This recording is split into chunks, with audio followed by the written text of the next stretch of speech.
So guys, one of my favourite hobbies for years and years and years has been reading business books, and it all probably started, I don't know, when Rich Dad, Poor Dad came out, or maybe even before that. I remember reading The Richest Man in Babylon and a few other books. Tim Ferriss's 4-Hour Work Week, I've got a pile about 50 high. But what I want to focus on for you today is how do you improve your business and how do you improve other people's businesses. And doesn't matter whether you're sitting in my group as a business owner or whether you're here to try and get clients and sell services to business owners. You need to understand this. And a lot of people that I speak to, a lot of business, especially local business owners, and even a lot of entrepreneurs and even entrepreneurs selling these types of services, don't really understand the fundamentals of where business improvements can be made.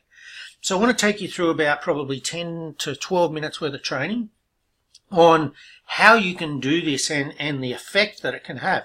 Now, first of all, I want to just look at the basic maths of this. Okay, so the ways that you can improve business is through leads, getting more leads, through conversions by increasing the amount of people that convert when they come in from those leads, by increasing the margin, which is just basically the amount you charge, so increasing your prices by 20% or 30% or whatever, by getting repeat business from the clients that you already get from over here, and through upsells. So let's look at the ways that you can get each of these and also the potential. So if, for example, you could double leads and you could double conversions and you could double your margin and you could double repeat sales and you could double upsells, then the potential is to 32 times your business revenue. Probably not profit, but your business revenue, your sales, your gross sales. But the reality is, that's going to take a lot, okay? Some of these you're going to be able to do more than 2 times quite easily. Some of them you can't. For example, margin, it's very, very hard to double that. I mean, when you're starting out, it's easy to double it. But for an existing business, it's hard to double the margin.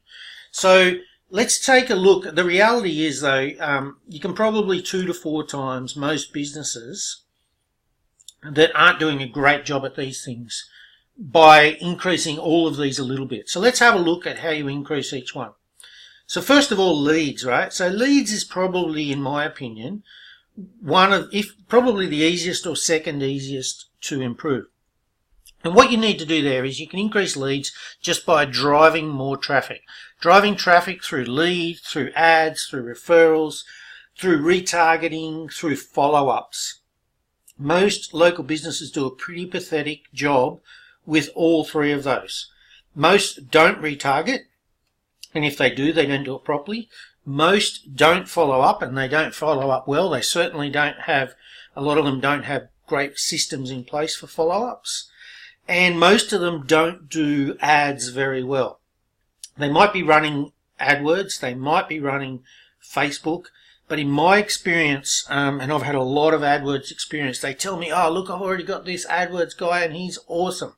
And when I go and look at their campaigns, they seriously suck. There are so many areas for improvement, it's not funny. So straight up, most businesses can get good gains there, even if they're doing it. Probably the one exception to that is real estates. Real estates tend to do most of this fairly well. They don't generally do the retargeting very well, but they tend to do the ads and the follow-ups reasonably well. Okay, so conversions, how can we 2x that? So with copy and funnels, by improving their website, by improving their funnels, by having tripwires, by having lead magnets, improving the system, starting to implement some of the systems that digital marketers use into local businesses. So the classic example is for real estate is myinfotome.com bots, where they can capture people who are driving past, look at a for sale sign, and they suddenly want the price. And now we've got details about them and we can increase conversions with those people because we know information about them. Also taking typical websites and converting them from websites into funnels. And I don't necessarily mean click funnels. I just mean into funnels that lead to a sale. Improving the sales copy, split testing, all those types of things.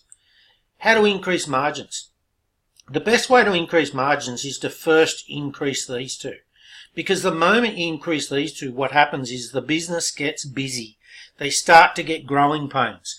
The moment a business gets growing pains, that is the perfect opportunity to jam the price up 10% and test. If 10% didn't have an effect, jam it up by 20.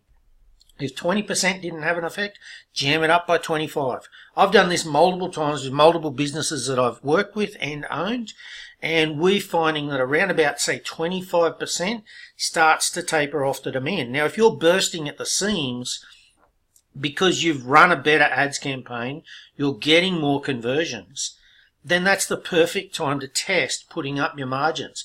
And if you're got a business owner, or you are a business owner and you're too scared to test it on everyone, then test it on some people. Jam up your price 20% on every second person or on every third person, whatever your risk tolerance is, until you have leads and conversions that are at a manageable level for you with higher margins. Okay? Then repeat business. Now, that comes from where you're going to try and 2x that is through cross-sells, second purchases and other products. Now, cross-sells and other products are fairly related. So what I mean by that is, say, for example, you go into your typical hardware store and you go in to buy timber decking. The cross-sells are nails, nail guns, decking oil, straps, termite protection, all of those things. That when someone comes in, they should be offered all of those by the salesperson, and immediately you get more sales. Second purchases are like, for example, someone goes into the dentist. When someone goes into the dentist, they should not be allowed to leave without first booking their appointment for 6 months or entering their email into a reminder system for 6 months' time. Okay, and there's just example after example like that. Hairdressers should be offering to book their next appointment when they come in, okay? Or they should be offered a reminder system where they get reminded, say the cycle is 3 months or 2 months, depends on colours and all sorts of things, but let's say the haircut cycle for that person is a haircut every 2 months.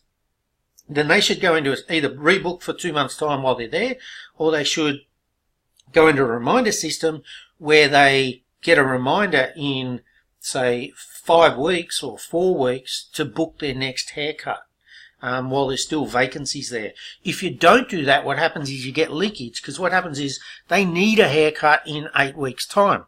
If they get no reminder, or they get reminded in 7 weeks' time, and you're already completely booked out for that week, you run a huge risk that you're going to leak those clients to another system.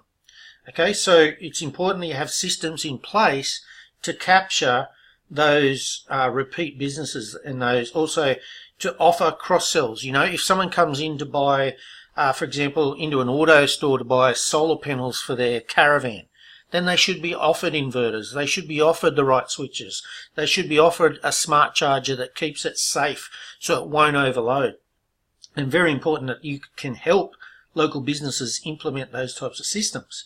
Now, a lot of local businesses do the cross-sells reasonably well, but a lot of local businesses have pathetic systems for the backup and the reminder and the second purchase. And that's just a simple case of Zapier, email marketing, put them into a bot, whatever. Just have an automated system that reminds them in that amount of time. Now, upsells, if you just think about what the car industry does here, they do this very, very well. When you go and buy, say, one of the small, when you first get your license, and the typical market is young females, they get their license and they want a cheap, reliable car. So what do? They go and buy a new or near new small hatchback that's easy to park, easy to drive, and it's cheap to run, it's cheap to own, etc.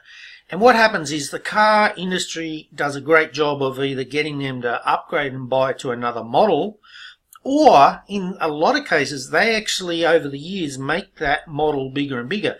Now, they tend not to do that with the very smallest model, but if you have a look at the mid-size vehicles, what you'll see is if you look back to that very same vehicle 10 years ago, what is now a reasonably large medium-sized car started out as a very small medium-sized car maybe 3 or 4 models ago, around about 10 years ago. And so they're automatically upselling them into bigger and bigger and bigger, more expensive vehicles with more and more luxury features just by changing the model over time. But our local businesses don't do a particularly good job of this. Now, if you think about accountants, okay, it's a classic example that could do this: gyms, yoga, etc. So say you've got people on a program, on a gym membership for 12 months, and it includes A, B, and C. Why not next year offer them A, B, C, and D for, $100 extra? It only works out at, $2 a week extra, and they get this, and this extra benefit.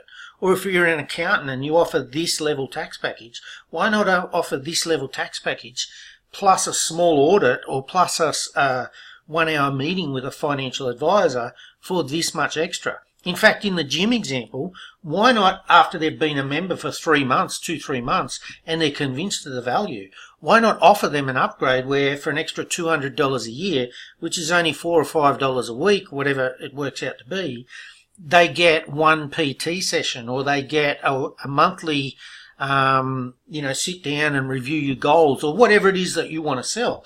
But offer that upsell to your existing loyal clients. Offer them an immediate access, after, say, their 2 months, they get a one-time offer to go into the VIP or gold level, where they get this, and this, and it's only this much extra. Now, many of your clients won't take you up on that. But the thing is this: if we can improve each of these by just, say, even 20%, even if we can't double any of these, but we can improve every single area by 20%. What that does is that 2x's our business. If we can improve every single one of these, by doubling them, then what that does is increases our business by 32 times. So just by getting businesses to have a conversation with you about this is going to really open their eyes to the potential. And once you open their eyes to the potential, then they need someone like you to do the implementation for them. So often, if you go into a business to sell Facebook ads or AdWords or anything like that, and they try and close the conversation down on you by saying, hey, we already have someone that does that, just say, oh, okay, that's cool, can I just show you this? And whip out a printed copy of this, take my logo off, put yours on, change the colours, make them prettier, do whatever you want to do. But whip out this, okay? And maybe you want to have 2 or 3 copies in a folder or whatever, or a front and back copy, and the first one you don't want to include all these. You just want to say, hey, what about if I showed you a way that if we just increase your leads, your conversions, your margins, your repeats, your upsells by 20%, we can double your sales revenue. And then you whip out this and you show them, look, if we could actually achieve this, we could do it by 32 times. But the reality is that's unlikely. What we can likely do, because you don't want to insult them and tell them that they suck at all this, so what you say is, the reality is, you're already doing a reasonable job of all this. But there are definitely gains to be made in this area, this area, this area, this area, and this area. And if we can even improve those all by 20%, we can double your sales revenue. And then your fallback position is, even if we can't improve all of these by 20%, even if we can only improve them by, say, 10% each, then we can increase your sales revenue by 50%. Now, isn't that a conversation we should make time and sit down and have? And boom, you've got them. Now, I used to use this to sell websites, website audits, AdWords, all sorts of things like that. And I never, ever once found a business that wouldn't sit down and have a conversation with me. So this was my in to get a conversation started. So I hope they like that, guys. If you did, please, please, please drop me a comment. I don't know if you love this or hate this stuff unless you leave me comments. And it's best if you give me comments about, which parts were awesome, why it was awesome, or even how I could or should improve that. Because you guys obviously are out there learning as well. And, 50 brains are way smarter than one. So thanks, guys, and see you in the group.